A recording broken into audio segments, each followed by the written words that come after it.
Few are taught the fundamentals of finance and money management in school. This limited series podcast tackles the basics all students need to know to become financially independent, made by students for students. On this episode, Marc and I continue our discussion on angel investor Naval Ravikant's famous Twitter thread titled, How to Get Rich Without Getting Lucky.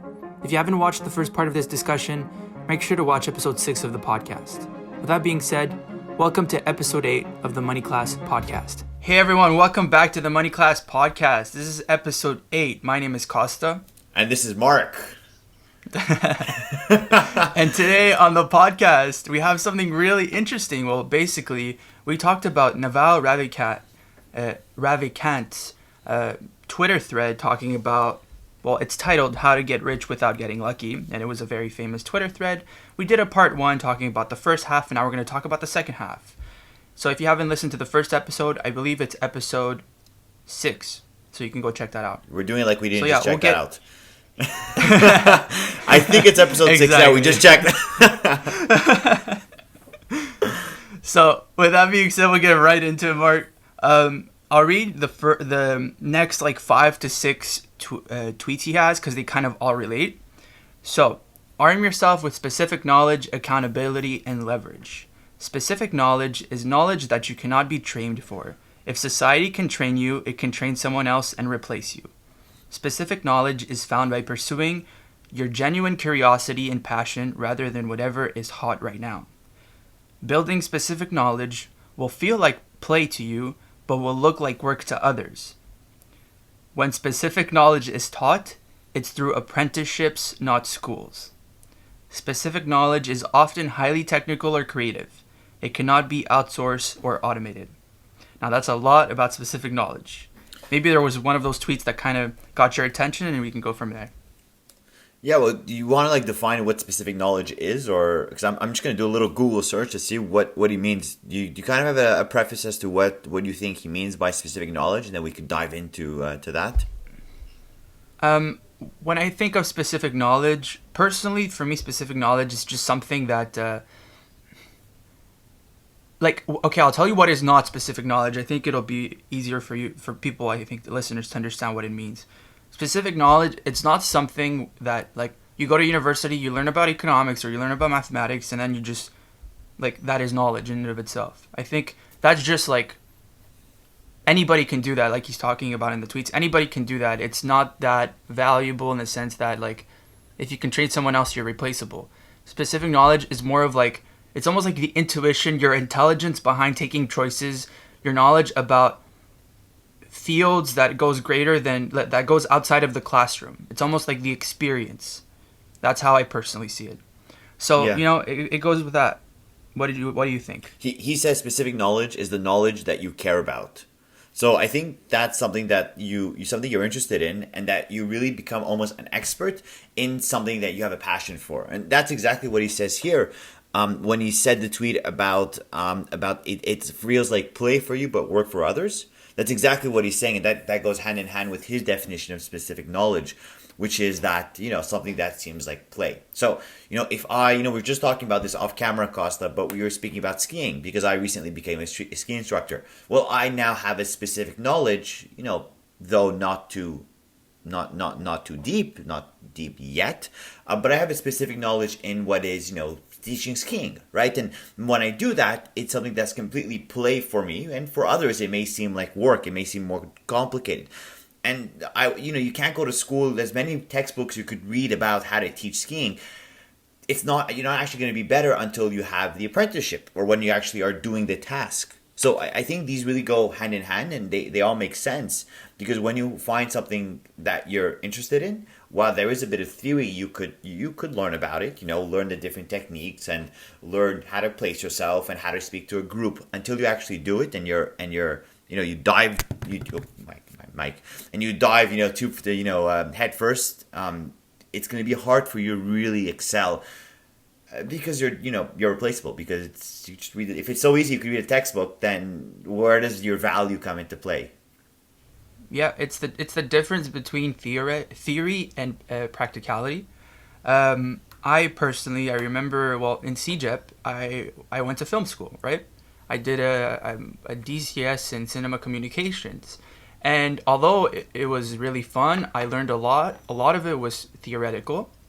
But what was interesting was that this summer, I was like, okay, you know what? I want to learn about editing and get really good at it. And I feel like I didn't really learn much about the editing process and just actually making a film or making a video. And what what I did to really, get that quote unquote specific knowledge was I told myself I'm going to make 30 YouTube videos in 30 days. And then that pressured me to actually start doing instead of just reading about it. And I learned a lot more in those, well, technically it was more of a 60-day period. I learned a lot more in that 60 days than I did, I'd say, in the 1 to 2 years of CGIP, where it was really just about, like, reading textbooks. And So why that's is something that? to take in mind. Because I did. I like actually went. It's like I went into. I became a player. I wasn't just passively looking at people talk about their experiences. So Okay. that made me realize, wow, okay, books may seem valuable, and they are to a huge extent. Please read a lot of books, guys. I think it's a great thing to do. But I think what's even better is to actually go out and do it. And if everybody says it, go do, just go do. But it's like, man, what? I get it. It's easy to say it, but once you do it, you understand how much more beneficial it is. And I've had that experience in myself. What do you think? Yeah, and I think in investing it's very similar because a lot of these apps would, you could have like these demo accounts or these, get $100,000 free money to try in the market, right? But that fictitious money is something that you could play around, put it, buy options, do this, go penny stocks, but it's until it's actually not your real money, it's tangible.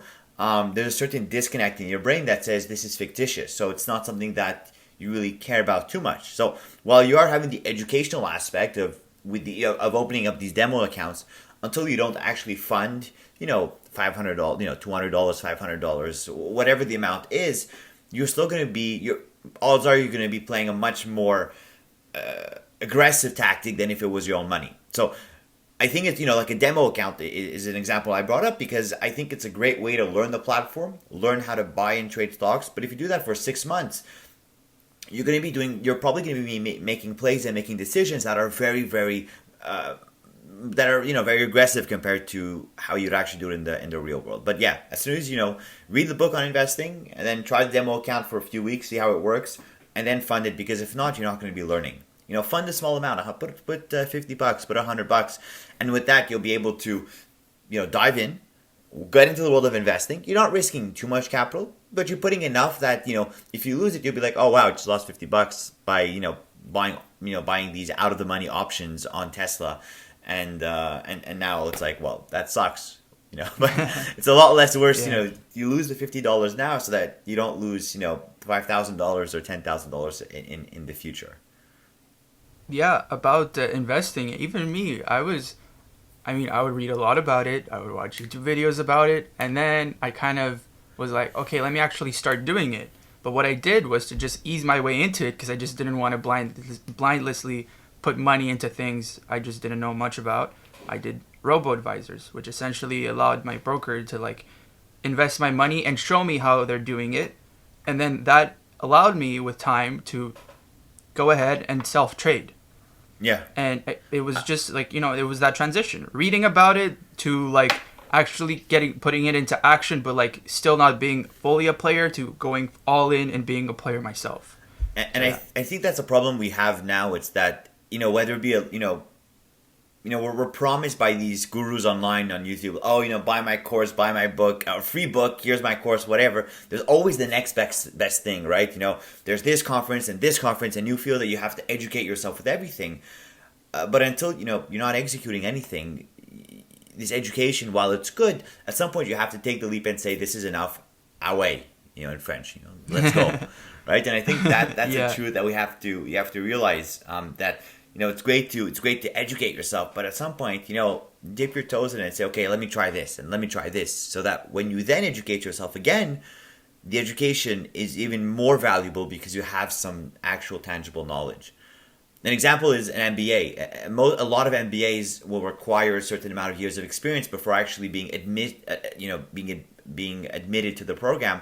Just because without it, you're just a textbook. You're someone who did a BCom, whether probably in finance or maybe engineering or accounting or related subjects, even law, and and without work experience, it's hard to bring in the tangible aspect, the actual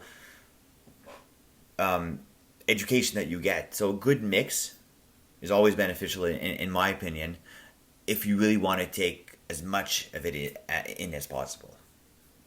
For sure. And I actually kind of unrelated, but still a little related. His tweet here about specific knowledge is knowledge that you cannot be trained for. If society can train you, it can train someone else and replace you. There's something I want to point out here, and it's for a lot of the listeners. I know a lot of them are students. I used to stress a lot about, oh, I need to get a job. I need to learn X, Y, and Z. I need to get good grades. And all of that stuff with time, I think it made me realize that it's not necessarily as valuable for some as it should be, or it can be. I think What do you mean when we look at it, I started asking, instead of asking myself, what can I do? Well, here's what I mean. Instead of asking myself, what can I do to get good grades to get the job I want, I started asking myself, what can I do to distinguish myself in the job market to get the things I want in my work life? And that's when I started realizing that, it's not necessarily always about getting that 4.0 GPA. Maybe sometimes getting a smaller, lower grades can free up that time for you to work on side projects. Will teach you a very valuable skill that the employer will value more than the grade itself. Because it's really easy for an employer to find 5 kids that have a 4.0, but it's really hard for an employer to find a kid who has good grades, but also knows X, Y, and Z that will benefit the employer a lot more in the future. So It's harder for them to replace you. And they want you because you're more valuable in that sense. And while you do this X, Y, and Z, you choose things that interest you naturally. And as a result, it becomes play. And this specific knowledge comes right back to what the Val was saying, is that you choose things that you're interested in. And all of a sudden, the actual learning experience of that is easy. And then you become indispensable. Hopefully. Hopefully. That's the hope. Well, with that, we're going to go to the next few tweets. So he says, embrace accountability and take business risks under your own name. Society will reward you with responsibility, equity, and leverage. And then he says, the most accountable people have singular, public, and risky brands. Oprah, Trump, Kanye, Elon. And then he says here, give me a lever long enough and a place to stand, and I will move the earth. Move the earth. Yeah. We'll stop it right there. So what do you think of that? I think that's very true. We'll go with the second one first. The most accountable people have singular, public, and risky brands. I think that has some good and bad. And I was reading a book about entrepreneurship at some point. And the problem with branding yourself with your name is that if you ever want to sell the company, you're also selling the name. So, if Oprah Winfrey wants to sell the Oprah Winfrey Network, right, which is something that I don't know if it's still running, but I know it was a network that she started when the Oprah Winfrey Show was coming to an end. But if she sells that, she's also selling her name with the actual company itself. So while that is risky, I think it would depend on the situation, and it depends on the industry you're in. I'm not someone I don't have any experience in this. It's very difficult for me to give an opinion that's founded in my an experience. But I know that there's a certain risk where it becomes much more difficult to sell a company, if your name is attached to it. But there's a certain seriousness that comes about putting these two things together. What do you want to say about that? Well, as someone who's really interested in brand strategy and marketing and I guess you could say analyzes these things, I think there's something really powerful about you using your name as your brand. If you really want it to be something that you really need to know hey, I'm not going to sell this. This is something I'm going to build from the ground up. It is my thing from start to finish. By start to finish, I mean life. Personally, when I was looking at from your actual finish. Literally, because personally, how I see it is okay, we're heading into the world is becoming a lot more tech heavy. Jobs are being automated. People are becoming a lot more independent. It's a lot harder for you to just stick to one company and kind of work for them for 30 years. Everybody just hip hops around different jobs. I think even in Silicon Valley, which is some of the steadiest, best paying jobs in North America, the average retention for Facebook or Amazon or Apple of their engineers is maximum 5 years. and after 5 years, their entire company employee base has moved on.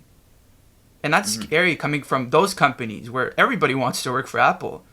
Yet these people move on from Apple after 5 years. So then I told myself, okay, knowing this, I think it's really good for people to start building their own brand, their name brand, and kind of like associate their name with some like form of identity of like things they're really interested in.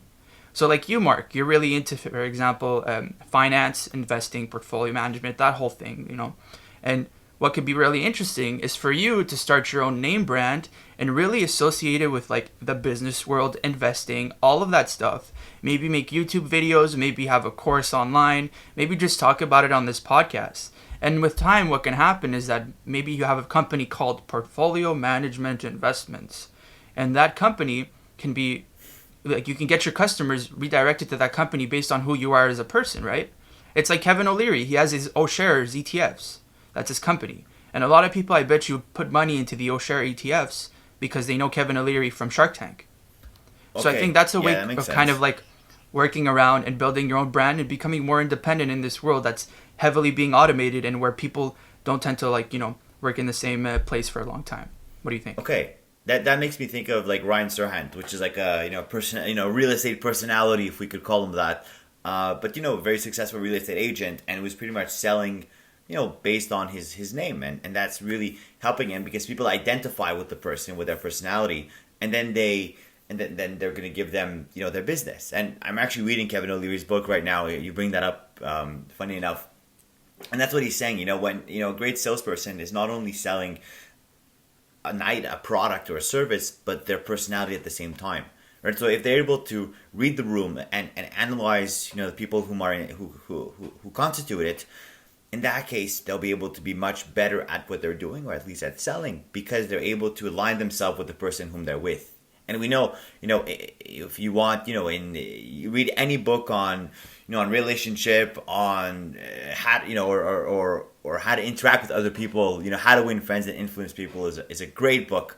But it's a question of building a rapport with the person in front of you and getting on the same length. And when you do that, you become much more powerful, or at least the brands that you build are stronger, are more valuable, and could, ultimately grow at a much quicker pace. Yeah, I mean, well, the way I think about it is like storytelling is the most valuable thing as a human being, because I'm actually reading this book Homo Deus by Yuval Noah Harari, who wrote Sapiens, a really famous book, and I think 21 Lessons for the 21st Century. He's a historian from, I think, a university of Tel Aviv, I think. Anyways, what was interesting, he talked about how anything we do as humans is essentially mythology. It's story that we basically latch onto, and that becomes who we are as a community, right? Money, that's something we just made up, and it's something we just live by and believe in, even though it's technically just valuable because we say so, right? He gave an example. The USSR ceased to exist in like 1989 at exactly 7 p.m. Isn't that crazy how just by a signature you have an entire country that just basically changes names, and the like US, that's really interesting to me. And I just think mythology storytelling is really powerful in anything we do, whether it's business, law, like actual arts, even in science. And with that, I just want to say he gave examples: Oprah, Trump, Kanye, Elon. Look at Kanye. People loved him for his music. They loved the messages behind what he had to say. They loved his brand so much to the point where when he started a shoe brand, he was able to turn that into $1 billion company, which was, I think, joint partnered or sold to Adidas.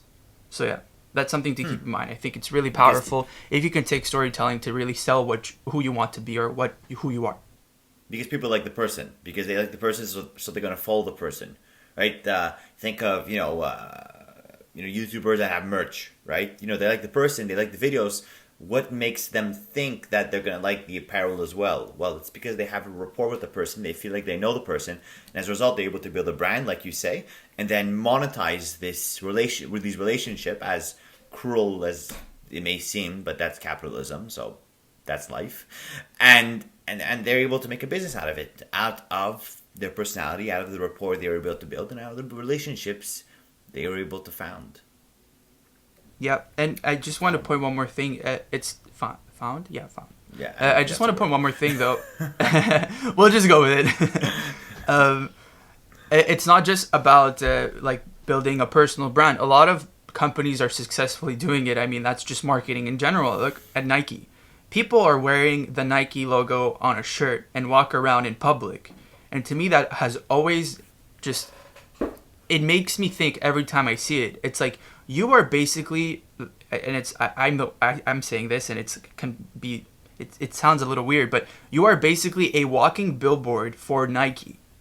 And the reason why you're wearing that Nike logo is because you look at people like Michael Jordan, who was sponsored by Nike, Cristiano Ronaldo, who was sponsored by Nike, and you're like, I want to be like them. I want to be like So you associate the really talented top of, the best athletes in the world with that brand, so you wear it because of it. So there's like that exchange that's really powerful. Same thing with the shoes. I think I gave you that example a long time ago. I can make the Nike Air Force One. It's a really popular shoe by Nike. I can make that shoe, order it from like China, and sell it through my website. But obviously I can't use the Nike logo. And I can sell it for $60 because maybe I was able to make it for really cheap. But if Nike takes that exact same shoe from the same manufacturer, adds the Nike logo on it, they can sell that shoe probably for double or triple the price, and they'll sell even a lot more than I can. And I don't think that's just because of the power they have with yes, it's marketing, but I mean, like, with time, they were able to build that identity behind just a little check mark. So, yeah, that's something I always think about. Brand strategy is so important. Yeah. Exactly. It's like a stamp of approval. Say that's what, and we're going to go into accounting quick way just for fun. The difference between the math, assuming equal quality, the difference between what you would be able to sell your shoe at and what Nike's able to sell their shoe at, that in accounting terms is called goodwill. So it's the brand, the brand following and the value that a brand has is called goodwill. So when you buy or sell a company, when a company acquires another company, usually the company that's being acquired has a certain actual value, an intrinsic value, and a value that makes sense. They sell 10 apples a day, 10 apples a year for the next 50 years. We could discount these apples today and then actually find the value of the company. But if you're willing to pay more than the actual value of that company, well, you're saying that there's something intangible, something that type of property that this company has, which is worth more than the actual company itself. And that's usually found in branding, and that's usually found in goodwill, which I think can be amortized, if I'm not mistaken. But yeah, so that brings me back to accounting. But you're right, putting the Nike swoosh is enough to, bring up the price because that's the identity and that's the amount of marketing that they've spent in order to build this brand and for it to have a solid place in our society of sports, apparel, etc. Yeah, and just like that, Nike's one of the most valuable companies. I mean, Fortune 500 companies. So, yeah, there you go. With that, we're going to move on to... Exactly. With that, we're going to move on to the next few tweets. Fortune requires leverage. Business leverage comes from capital, people, and products with no marginal cost of replication. And then he puts in parentheses code and media. Yeah, I'll end it there, and then we'll go to the next ones. But what do you think of that? So, look, leverage is... So, first of all, capital leverage. So, leverage is pretty much using more than what you have. Capital leverage is like a mortgage. You put 5% down, you put $5,000, and you're able to afford a $100,000 house. That's thanks to leverage. You're able to leverage your money in order to get more. So that's capital leverage. Then we have people leverage. So I know that I'm good at one thing, and then I'm able to find partners who are good at other things. So I'm leveraging their talent because myself, I could build a $100 company. The other person can build a $100 company, but together we could build a $300 company. So you're leveraging your capabilities. Then we have product leverage. I'm not too and products with no marginal cost of replication. That one I'm not as sure as to what he means. Pretty much what I'm understanding is that to replicate it doesn't cost anything more. So in a product sense, I think that's very difficult. If you build the marginal cost of building another shoe is $5, $10, whatever. But code and media definitely are two spaces that the marginal cost of replication is near zero. Right? That's why tech companies have so much hype and are valued so greatly, because once you build something, once it's there, whether you sell it to 1,000 people or 1 million people, there's no extra cost other than maybe the servers that it's run on or the amount of waves in the air. Once you broadcast something on CBC, whether one person watches it or 1 million people watch it, the cost is nothing, right? There's no different. There's no marginal cost. But producing one shoe versus producing 1 million shoes, there's definitely a big difference. So that's definitely what he's saying. Now, I don't know how much I agree about that as 100%, just because some products do have a certain cost. But seeing the rise in tech and the interest in tech in the investment world and how they've been rallying on the stock market in the past 3, 4, 5 years, but especially the last 6 months, I see that as 100% true. Yeah, I just want to point out something. I think when he talks about code and media, it's about you're creating a product. Like, look, I'm sure anybody can just figure out how the Facebook, like how Facebook coded its website, and then go ahead and do the same thing and call it something else. But it's not going to have nearly the same value as Facebook itself, right? And I think a lot of it has to do with the fact that Facebook over time was able to establish a huge following. A lot of people, they have billions of users, I think, at this point. Twitter has millions. YouTube has, I think, a few billion monthly users every month. A few billion users every month. So I think the value is there. It goes with scalability. If you can scale something to the point where, it's like unfortunate. It's an infinite amount of money. That's what I mean. A TV show can have 0 views, but it can also have infinity views, or like as many people as there are on this planet. So I think that's what he's trying to say. It's like that's where the fortune comes. It's something that can be scaled at a max. Interesting. But yeah, you want to be able to scale as much as possible, right? So, Kevin O'Leary could only invest in so many companies as a venture capitalist, but as a, with his O shares, let's say, with his fund, he could bring in as much money as he can. Whether he's investing 1 billion or 10 billion, the work itself is pretty much the same, right? But if he's investing in companies, investing 1 million versus 10 million requires much more work, because you have to, sit down and see whom you're going to be investing with. So the scalability is much easier in some businesses than in others, but that's not to say that opportunities don't lie in a lot of facets of business as well. We're back. We had to restart our cameras there. All right, so we'll go to the next tweet. Capital means money. To raise money, apply your specific knowledge with accountability and show resulting good judgment. I'll read the two last ones here. Labor means people working for you. It's the oldest and most fought-over form of leverage. Labor leverage will impress your parents, but don't waste your life chasing it. Capital and labor are permissioned leverage. Everyone is chasing capital, but someone has to give it to you. Everyone is trying to lead, but someone has to follow you. Actually, he still talks about leverage. One more tweet. Code and media are permissionless leverage. They're the leverage behind the newly rich. You can create software and media that works for you while you sleep. An army of robots is freely available. It's just packed in data centers for heat and space efficiency. Use it. He still goes on about leverage, but we'll stop it there because that's a lot of tweets. Yeah, it's a lot. It's a lot to start. Okay, we'll go step by step. So, which one caught your interest? Which one do you want to talk about? We can start from the top, and then work our way down. Okay, so labor means people working for you. What do you think he means by labor leverage will impress your parents, but don't waste your life chasing it?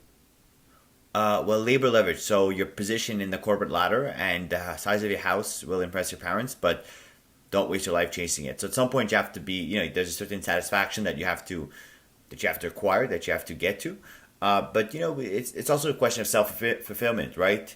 Not everyone, think of a great example is an engineer, right? An engineer, if you climb up the ranks, you're going to become a manager and VP and all these things. But then you're not actually doing the work that you studied for and the work that you may like. So while it may, you may impress people by saying, oh, I'm the manager, blah, blah, blah.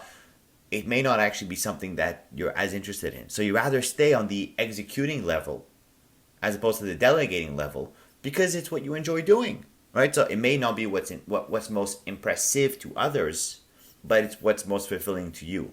And I think that goes beyond, above and beyond what may be, I think that's the most important thing, right? You want yourself to be happy. And while a lot of people may be impressionable and a lot of people may be impressed by something that you do, then, set that aside and ask yourself, is this really what's making me happy? And this really what I want to do? Yeah, well, in the context of this Twitter thread, it's really about, he's talking about how to get rich without getting lucky. And the whole thing about impressing your parents, obviously they have a lot of traditional beliefs. They were, brought up in a very different time.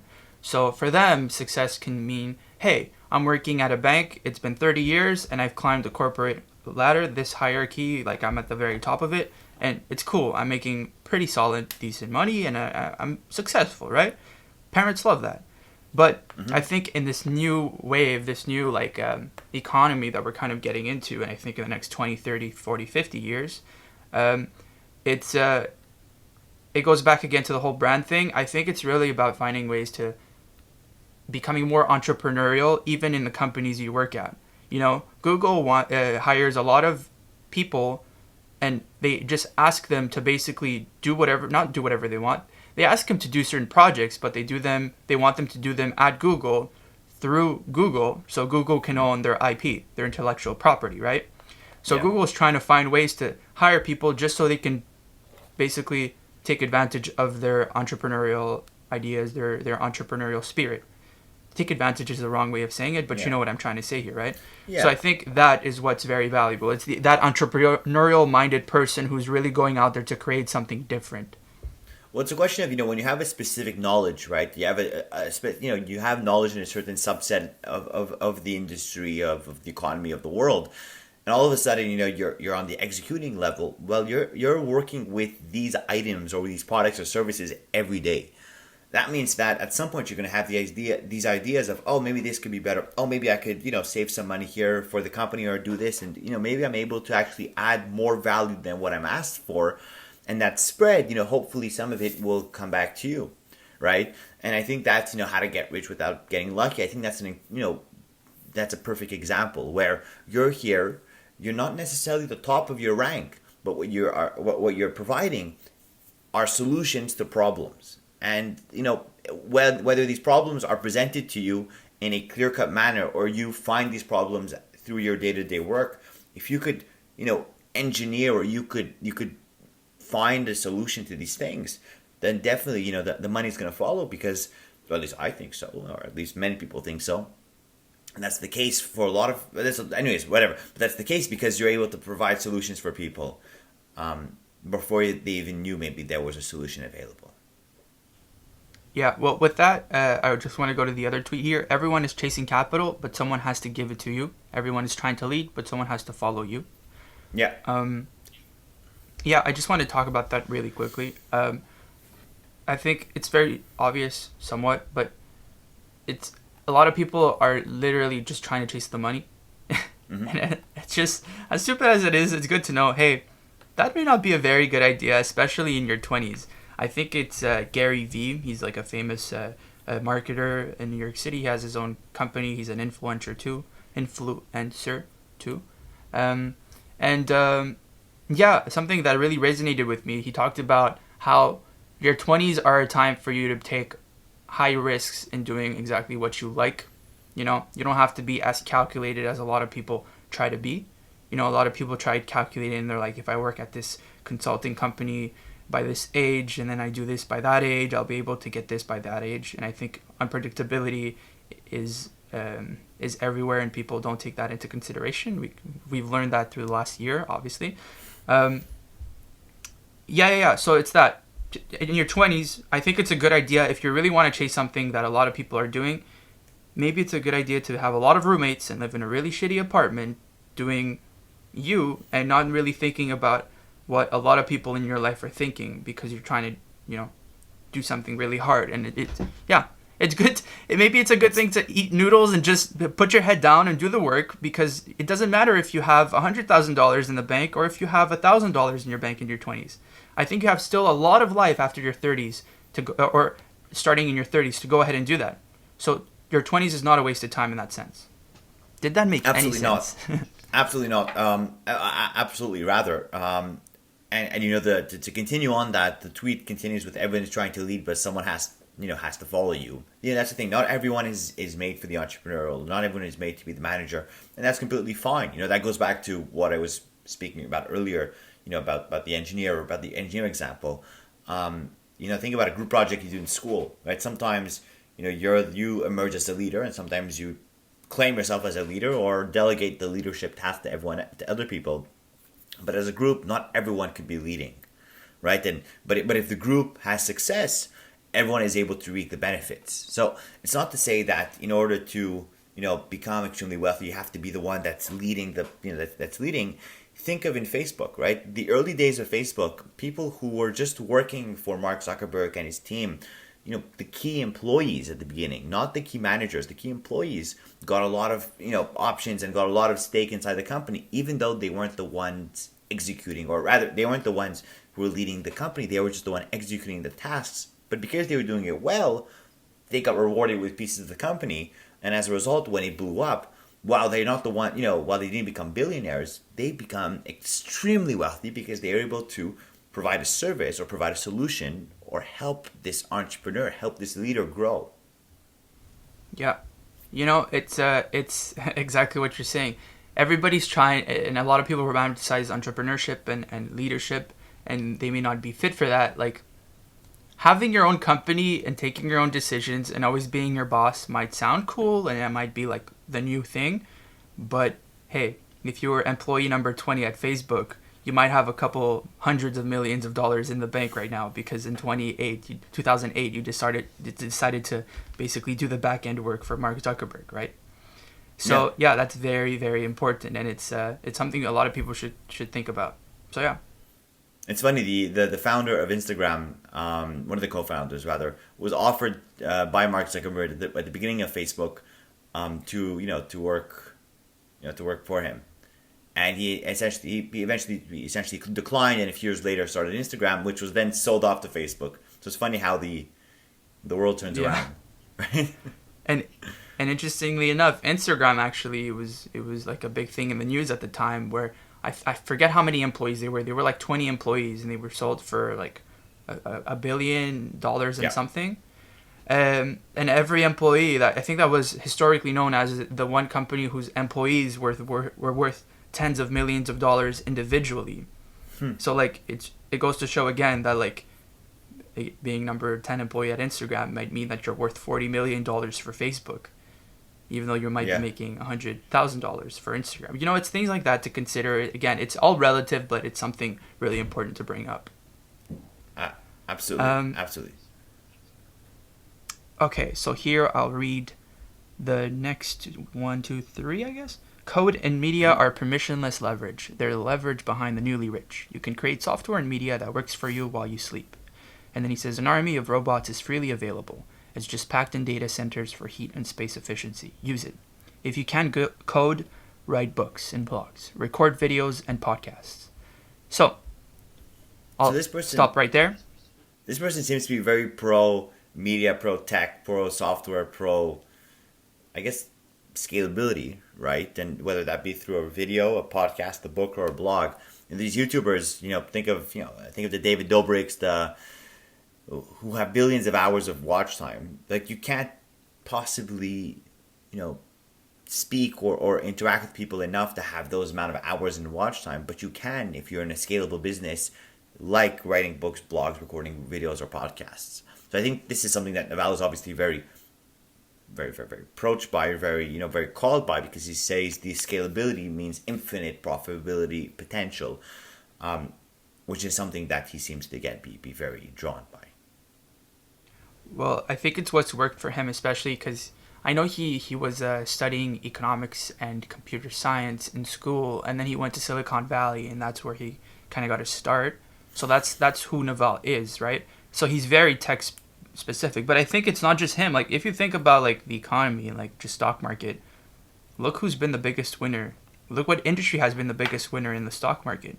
I think there's something to say about the value of tech and media right there, or the communications and IT, all of that stuff.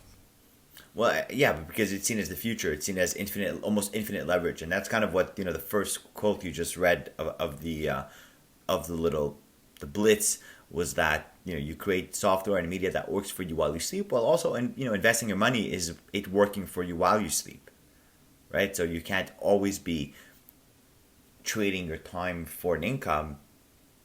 You could be you could be working, you could be becoming richer without even actually having to actively work for it.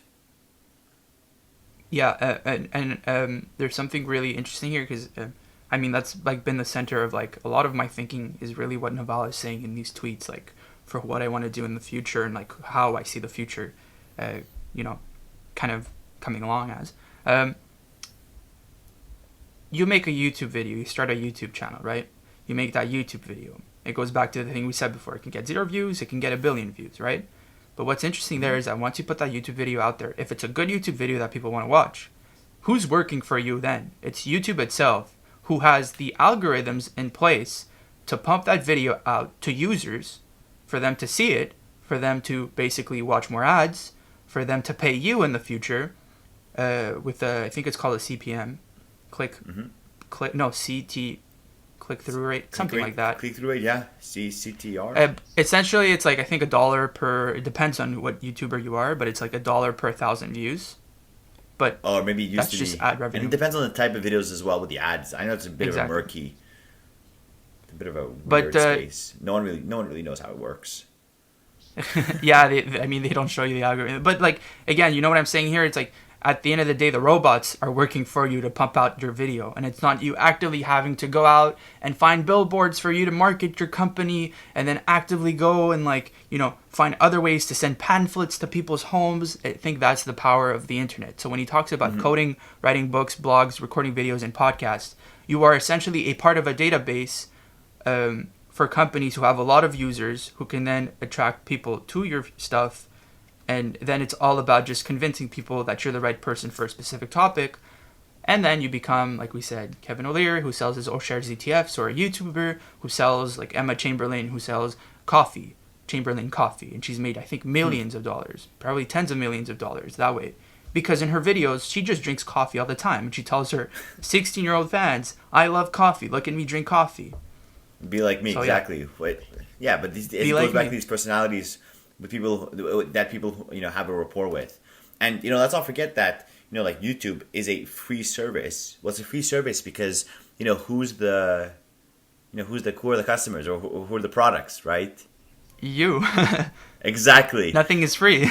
Nothing is free. Exactly. If Wealthsimple is promising free trading, well, that means that someone's a client here, that someone's a product rather, and in that case, the people putting the trades are the products. Even though you may not think about it that way, you're the one you're enabling Wealthsimple to make money with, through Wealthsimple's $0 free commission, or commission-free trading, which in part is true.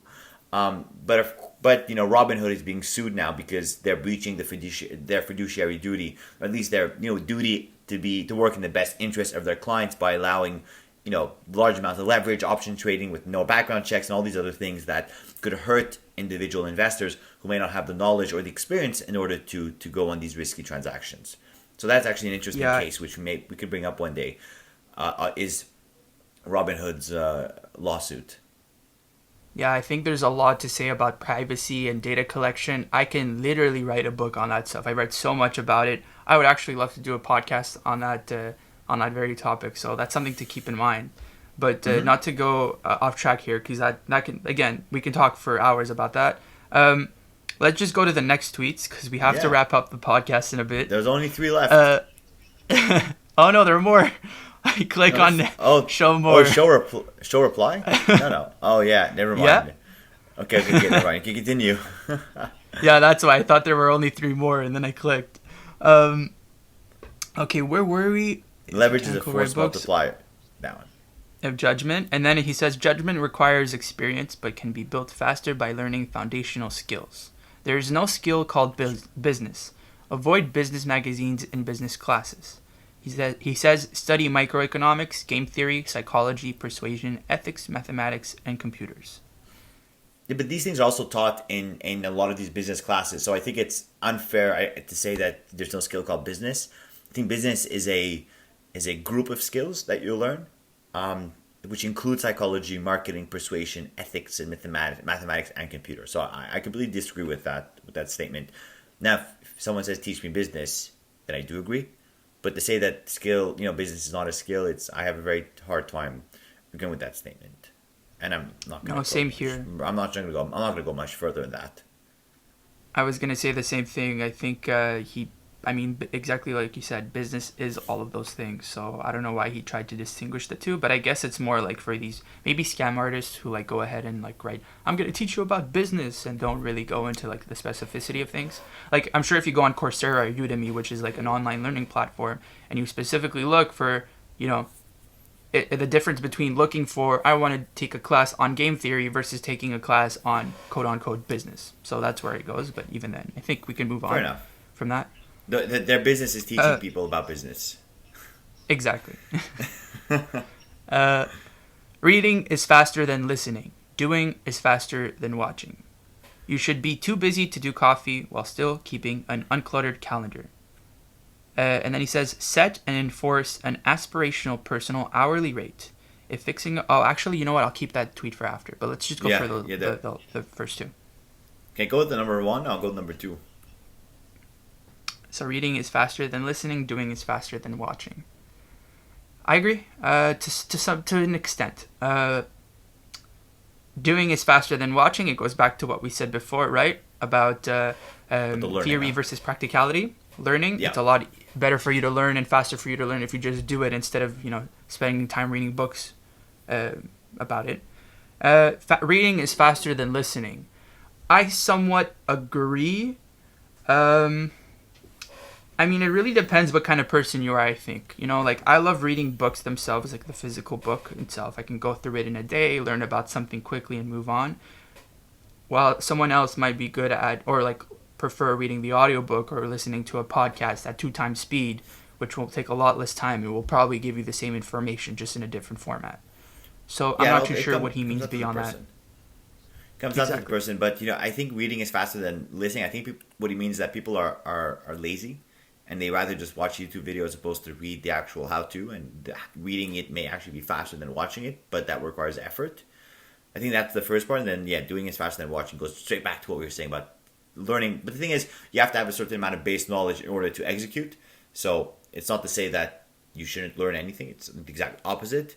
But there's a certain threshold at which you say, okay, I'm done learning. Now let me actually start doing something right now.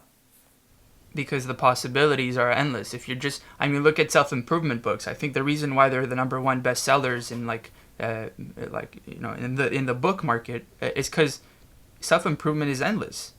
If the books keep on telling you that you're essentially not enough, well, you're always seeking to be enough. You're never gonna be enough, and they're gonna sell you more books. So there's that to take into consideration. Know enough for you to be able to start executing is a better way of putting it. Active learning versus passive learning. You want to go to the next one? You should be too busy to do coffee, while still keeping an uncluttered calendar. Again, this is one I completely disagree with. I think when you bring your guard down and when you do coffee, you open yourself up to a different way of thinking when you have a casual conversation with someone else, right? So, and by doing so, you also, this kind of goes into sales, is that you start discovering what the person is looking for. And if you're able to make a match between that person and someone else, or you're able to provide them a solution that they may have not thought of, in that case, your do coffee is now, is the return on investment is 1,000,000-fold if the coffee costs you $4, So, so I think it's a bit naive to say that there's just do coffee. Maybe he means that just going casually with a friend is bad, but again, I don't. Yeah, I find it hard to agree with that. Do you have a different perspective I didn't see? Yeah. Okay, here's what I think about this, because I think there's some truth. From my experience at least, I think it's really easy to sometimes get caught up with here my friends are going out for lunch and I should go out so I can be with my friends. When if you're really working on something, let's say a side project that you're really immersed in, I think those little things can not all the time, but a lot of the time, be distractions, right? If, like, I think, for example, creativity. For me to really be immersed in my creativity and really think about something I really care about deeply that I might write about in my notebook or, like, work on my computer, I need to be on my desk for long periods of hours for the entire day without interruption and just be in my bubble where no one talks to me. Whereas if I am like doing 3-4 hours and then I go for coffee and then I come back, I feel like I'm almost in this different like mindset coming back from a coffee. Mm-hmm. You know what I mean? It's hard to explain why that is, but it's something that has always like messed up with my work ethic or my mindset throughout the day. So yeah, I don't think that's a very convincing explanation, but it's just something I realized about myself, which I think he's trying to say here. But you're also right about it's always good to, find time to do coffee with people and to, be open to new perspectives. Well, just a question of taking a step back sometimes will, the return on investments can be much greater because all of a sudden, while you're taking a step back, you're relaxing, you're not actively thinking about the task at hand, you start problem solving passively. And the solutions that you're able to come up with sometimes are better than what you would have been able to do than if you're just thinking, okay, how do I fix this problem? How do I fix this problem? That's kind of the way that I saw it. All right, so next tweet. Set and enforce an aspirational personal hourly rate. If fixing a problem will save less than your hourly rate, ignore it. If outsourcing a task will cost less than your hourly rate, outsource it. And again, for everybody who's listening, I just want to say these tweets are going to be in the description for those who wanted to follow along. But yeah, Marc, what do you think of that tweet? I agree. I have nothing else to add. I agree with that. It's your time is worth something, and if you're gonna spend 12 hours fixing a leak in your toilet versus the 1 hour, the plumber could come and do it. Maybe get the plumber if you have really nothing else to do. Like if it's either working 10-hour shift or fixing your toilet bowl, maybe you work the 10-hour shift and use 5 of those hours that you work to hire the plumber for an hour. Maybe that's kind of what I believe. Now it's a question of how much time. It depends on what your actual hourly rate is, right? If you have a lot of free time, you're at home, you're a student. That's completely different than if you're working full time. Working 60, 70 hours a week where your time is very valuable. But if you're after our recording, if our toilet bowl has a leak, I'm not working this afternoon, so I could figure it out how to fix it. Let's say. Well, I think there's I actually joke around with my mom a lot about something here where it's like she'll be like, "Oh, clean your room," or like, "Oh, clean the bathroom." Like, it's things we have to do. It's regular maintenance. And I always am like, you know what? One day I'm gonna have enough money to just hire people to do it for me, because I just don't want to do it. But it's because I think here what's really valuable. I mean, I know Naval. I've listened to some of his podcasts, and like he talks about how an aspirational personal hourly rate is something like you might be worth to society right now $15 an hour, but personally that with time, your time can be worth $3,000 an hour, that much. So, and funny enough, Naval even said when he was in college, he personally set his hourly rate to like $2,000 an hour or something like that, even though he was getting paid a lot less. And the reason is if you set your hourly rate to $2,000 an hour, what happens is that you're more likely to free up a lot of your time and outsource things like mowing the lawn and finding someone else to do it for you for maybe $20 an hour, right? Cleaning your room if you have money, or like cleaning your house if you have money, you can outsource that right away and you can save a lot more time. It's because these tasks don't give you any valuable work experience in a specific field you are a part of. If you're an investment banker, I don't think cleaning your room or like your house, which may take 2 hours, will give you as much value for your time as maybe, I don't know, reading about the stock market or doing, something in the investment banking field. So that's where it really is at. And obviously these are extremes, but it's just to prove that point. And that's why there's a big economy about this whole thing, right? Uber drivers, Airbnb, and now I know of services like where you can, you go on your phone, you just order things. It can be anything, not just food, but, that whole economy is there for a reason. Yeah.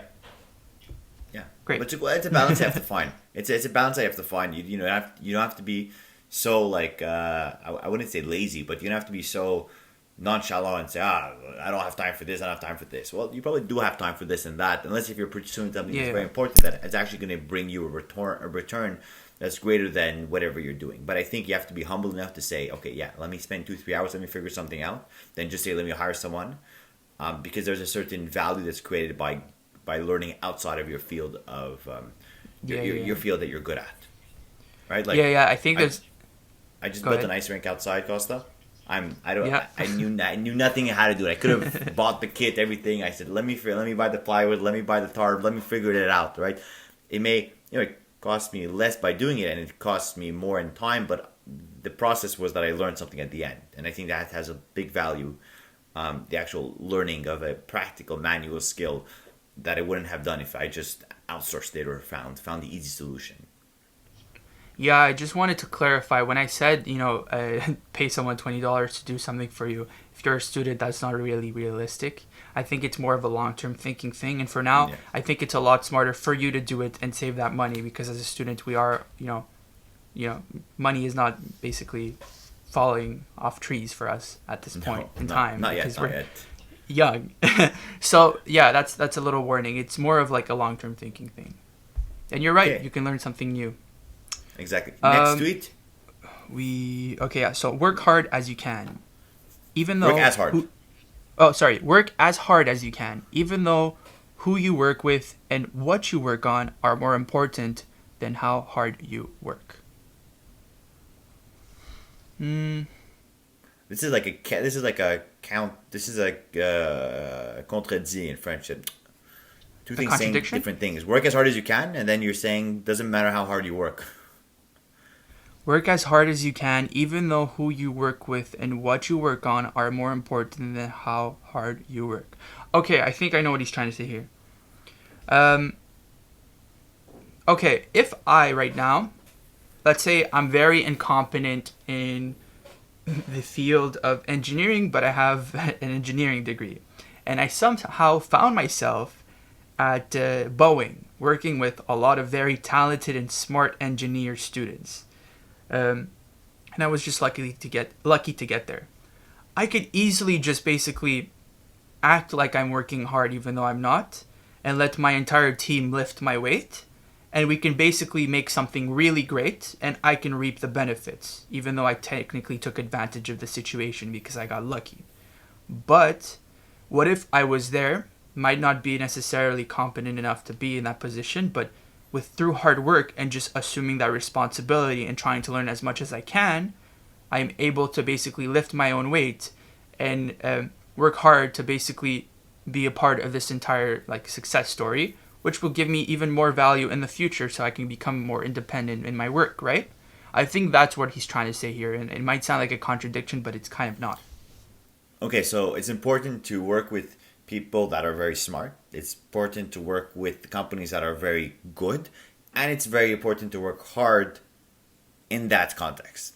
Is that what he's saying? Yeah, I think pretty much. Elon Musk right now could I don't even think Elon Musk. I think even Jeff Bezos or Elon Musk, all of these big CEOs. Right now they have I have a better example actually. Netflix CEO Reed Hastings. This guy, very smart guy. He started Netflix. He built this big company with a few other co-founders, and now there's a co-CEO. I forget his name. But he was able to make that company so good at what it does by hiring very competent people and firing people really quickly that they believe were not just fit for the job, and giving them very generous compensation packages in the process, that the whole company is automated. So Reed Hastings could just sit in his office and do absolutely nothing, and Netflix will still be getting a lot of value, right? I remember seeing him in an interview and someone mentioning a TV show that Netflix Originals had produced, and he didn't even know about it. And he's like, "Oh, I didn't take that decision. It was probably further down the ladder, right?" But imagine if that guy who has all of this free time and doesn't necessarily have to work hard, and he can just blarb out the numbers, when it's time for shareholder meetings. What if he worked super hard to think maybe long term and to think of ways he can restructure the company for how Netflix should be in 20, 30, 40 years down the line. I think that's where it goes. Why should you just not work because your company is automated when you can work and make it 10 times better than it is now? Did that make more sense? It makes a bit more sense. But yeah, work hard, bring your company forward, and don't think of, it's pretty much, CEOs aren't thinking of solving the $1,000 problems. They're trying to solve the $1 million problems. And that kind of goes with your personal hourly rate as well. Yeah, exactly. We'll go to the next tweet. Become the best in the world at what you do. Keep redefining what you do until this is true. There are no get-rich-quick schemes. There's just someone else getting rich off of you. I'll stop it right there. What do you think of those? The second one is true. I believe that. We spoke about earlier people's business of teaching you how to start a business, and that's their business, then that's bad. There's a fine line between a pyramid scheme and not a pyramid scheme. Pyramid scheme is so true. The not.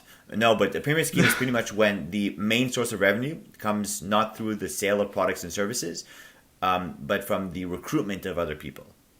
Okay? So that's exactly what this is saying. There is no get-rich-quick scheme, but that's pretty much what it is. A pyramid scheme is when the actual getting rich is through recruitment, which is like getting rich quick, which means that it's fake, it's a scheme, or someone else is getting rich off of you. So yeah, I think that's true.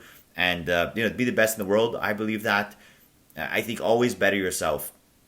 In karate, we say that at the black belt, that's when karate starts, right? Not before, which is funny. You say, "Oh wow, black belt, isn't that the top of the pyramid, whatever?" Well, no, it's because throughout the time you're becoming very good. You're building a base upon which you could then become the best version of yourself. But you can't become the best karate, ninja, or whatever you want to call yourself.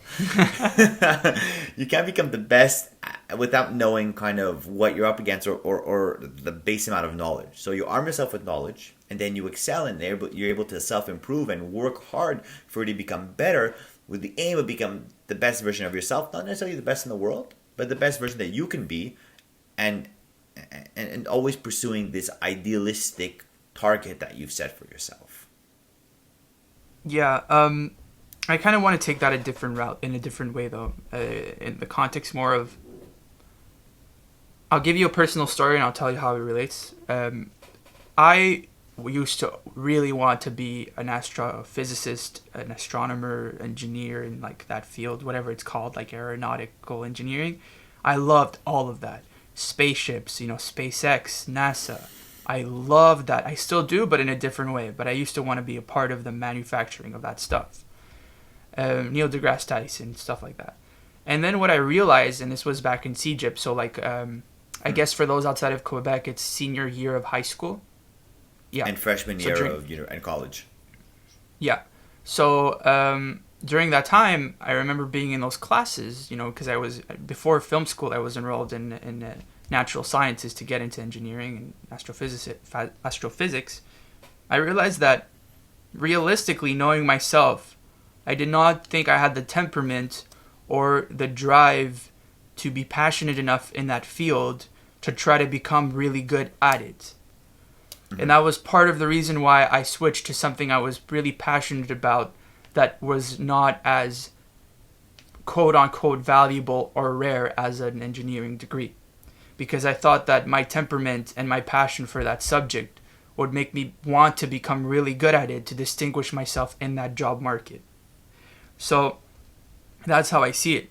And it was a really tough realization, because when you're so attached to something you're doing, like me with astrophysics, which was something I was really considering and really wanted to get into, to have that realization, you're almost denying it for a long time until you just become very, not bad, but it's like you're ignoring that feeling, and essentially you're just doing things that at the end of the day will make you very miserable with time. Making sense so far? Yeah, continue. Yeah. So, yeah, with that being said, when he says here, keep redefining what you do until this is true, I think it's really about, hey, maybe this is not for me, and it's okay, and you have to realize that it's not, and you can't just do it because it's cool and it's popular and people will like you, or because you just like it in the surface, but when you get really into it, you don't. That's the redefinition of things. Hey, I'm in this, I don't like it, let me go in that. Oh, I'm not good in this, let me try something else. And as a student, it's perfect. It is the time to do that. So many people go ahead and get engineering degrees, and next thing you know, they work in like film. So many people in film get film studies degrees and then end up working in investment management. Yeah. So that's something to take in mind. Just because you're doing something doesn't mean you have to do it for the rest of your life if you're miserable. Try things. We're young. Redefine. Exactly. What do you think of what I just said? Make sense? Makes sense. Great. There are no get-rich-quick schemes that... we just read that. Yeah. So 3 more tweets, and then we're wrapping up the podcast. Apply specific knowledge and with leverage, and eventually you will get what you deserve. And then he says, when you're finally wealthy, you'll realize... Actually, no, I'm not going to read that. I'm going to leave that for after. So let's just go back to that. Apply specific knowledge with leverage, and eventually you will get what you deserve. It's true. Well, I think everything we've been saying has been leading to this point, and it's to take what you know, what you're good at, leverage capital, leverage people, leverage ideas, leverage technology, and eventually what you want will come true. If assuming that you're solving a problem, that you're creating value, that you're doing it right, that that your execution is correct, but all these things kind of are secondary to the root of what this tweet is saying. And that's saying if you have a knowledge, a passion, a solution to a problem that you think you can execute better than everyone else, specific knowledge, you leverage what you can. So you take it and you take on more people, more money, and you can build something greater than yourself. Then what you deserve, or what we hope, and a bit of luck is sprinkled in. Then, because that's at the end of the day, we need a bit of luck, timing, let's say, right before if you're doing this during COVID, that doesn't help. Then you'll get what you deserve. Then I think that's the hope. Well said. I have nothing to add to that. That's perfectly said. Well, with that, 2 more tweets. Actually, last tweet. This is the very last tweet. Never mind. And we'll be kind of quick because my camera's flashing red. So. All right. Well, it says when you're finally. So, when you're finally wealthy, you'll realize that it wasn't what you were seeking in the first place, but that's for another day. Ooh. Ooh. Go ahead. I honestly think I'd rather leave that open-ended, because I think we all realize that to some extent. We all know that money isn't the solution to happiness, and it's really not what we're all seeking, but to some extent it kind of gives us, again, that security and that need for freedom, yeah. But, the difference between being a millionaire versus being a billionaire, I think at some point you can say that enough is enough, and you can work maybe on having a family, having kids, being fulfilled in that way. And so that's what I have to say. Not exactly. It's when you realize, when you get there, you're like, oh, well, maybe this is not what it looked like from the bottom. All of a sudden, you just spent the last 20 years of your life, working towards something. And if you're dissatisfied, well, I would not want to be in that position.